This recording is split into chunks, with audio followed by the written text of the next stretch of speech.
अस्सलाम वालेकुम friends, welcome to Myra's kitchen. आज हम मायरास किचन में लाए हैं इफ्तार स्पेशल रेसिपी जिसका नाम है जल जीरा लेमनेड। ये रेसिपी बनाने के लिए सबसे पहले एक ब्लेंडर में हम ऐड कर रहे हैं पुदीने के पत्ते 1/4 कप, हरा धनिया ऐड कर रहे हैं 1/4 कप, स्लाइस्ड कीवी अदरक है 2 टेबल स्पून, रोस्टेड ज़ीरा है 1 टेबल स्पून, नींबू का रस ऐड कर रहे हैं 4 टेबल स्पून, चीनी ऐड कर रहे हैं 1/3 कप,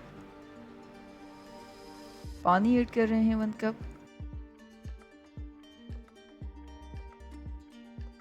और अब इन सारी चीज़ों को अच्छी तरह से ब्लेंड कर लेंगे।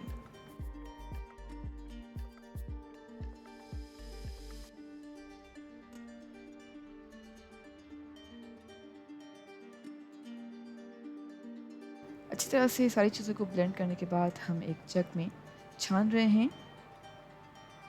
स्ट्रेनर की मदद से हमने जल जीरा लेमनेड के मिक्सचर को जग में छान दिया है और अब ऐड कर रहे हैं 4 ग्लास पानी।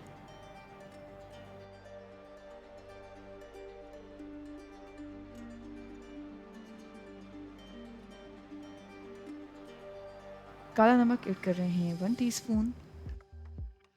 अच्छी तरह से मिक्स कर रहे हैं। अच्छी तरह से मिक्स कर दिया है। अब एक ग्लास में हमारे पास आइस क्यूब्स हैं और हम ऐड कर रहे हैं जल जीरा लेमनेड और हमारा मज़ेदार जल जीरा लेमनेड बिल्कुल तैयार है। उम्मीद करते हैं आपको आज की हमारी बहुत ही आसान और रिफ़्रेशिंग रेसिपी ज़रूर पसंद आई होगी। Thank you so much for watching. हमारी वीडियो को लाइक कीजिएगा और हमारे चैनल को सब्सक्राइब ज़रूर करें। आपसे इंशाल्लाह मिलते हैं एक और वीडियो में। जब तक के लिए अल्लाह हाफ़िज़।